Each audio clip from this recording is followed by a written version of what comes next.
Hello everyone, welcome তোমাদের সবাইকে আমার নতুন একটি ব্লগে। আশা করি তোমরা সবাই খুব ভালো আছো। একটু বাইরে বেরোবো সেজন্যই রেডি হচ্ছি, সেটা তোমরা দেখে অবশ্যই বুঝতে পারছো। তো আমি জাস্ট চুলটা বাঁধলাম, আমি কিন্তু কোনো রকমই মেকআপ করি না, কেবলমাত্র লিপস্টিক আর কাজলটা ইউজ করি। কাজলটা লাগিয়ে নিলাম, এরপরে জাস্ট লিপস্টিকটা লাগাবো। তো আমি এখন রেডি হয়ে গেছি। কেমন লাগছে আমাকে সেটা কিন্তু অবশ্যই কমেন্টস করে জানাবে। বেশ কিছুদিন আগেরই একটা ব্লগ তোমাদের সাথে আর শেয়ার করছি। তো আমি অনেকক্ষণই রেডি হয়ে গেছি। রাজার বাবা একটু বাইরে থেকে গেছে, বলল তুমি রেডি হয়ে থাকো, আমি আসছি। আসার টাইম ছিল 7টায়, কিন্তু এলো 8:30টায়। তো লেট করার জন্য আমি তো একটু রেগেই গেলাম। ফার্স্টে তো আমি যেতেই চাইনি, জোর করে আমাকে নিয়ে গেল।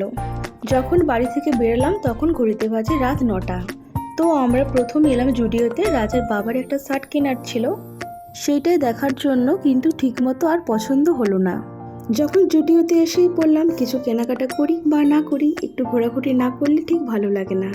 তো রাজার বাবা এই শুগুলো দেখছিল, বেশ ভালোও লাগলো, পছন্দ হলো। 899, খুব একটা যে বেশি তাও নয়, কিন্তু রাজার বাবা কিছুদিন আগে একটা শুজ কিনেছে, সেজন্য আর কিনলো না।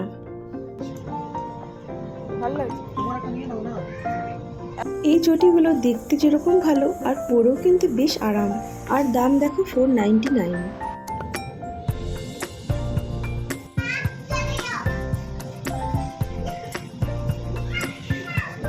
রাজাকে বললাম তুই দাঁড়া, তোর একটা ফটো তুলি। আর ও তো ফটো তুলবেই না, বরং দুষ্টুমি করছে। রাজার বাবা বলছে এই ড্রেসটা দেখো খুব সুন্দর লাগছে, নিয়ে নাও। আর এর সাথে ম্যাচিং করে ব্যাগও আছে, বেশ ভালোই লাগবে। আর দাম 899। দূর থেকে আমার ওই ব্ল্যাক হোয়াইট কালারের সোয়েটার জ্যাকেটগুলো ভারী পছন্দ হলো। তো আমি একটা পরেই দেখলাম, তো বেশ ভালোই লাগছে। এখন কিছু কেনাকাটা করবো না, যদি কোথাও বাইরে বেড়াতে যাই তখন নেব।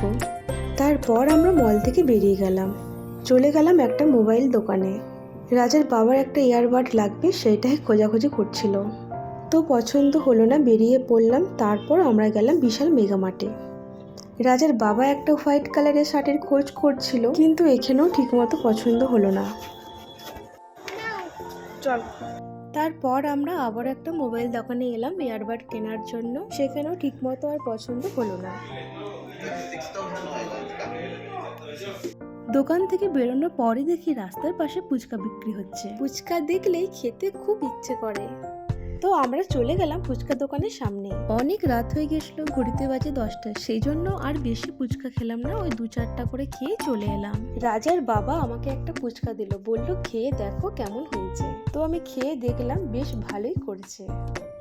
রাজার মুখটা দেখে বোঝা যাচ্ছে যে ওর ফুচকা খেতে ভারী ইচ্ছে করছে, কিন্তু বাবার ভয়ে কিছু বলতে পারছে না। আমি রাজার বাবাকে বললাম রাজাকে একটা শুকনো ফুচকা দাও। আলু জল ছাড়ে শুকনো ফুচকা পেয়ে রাজা কিন্তু খুবই আনন্দিত।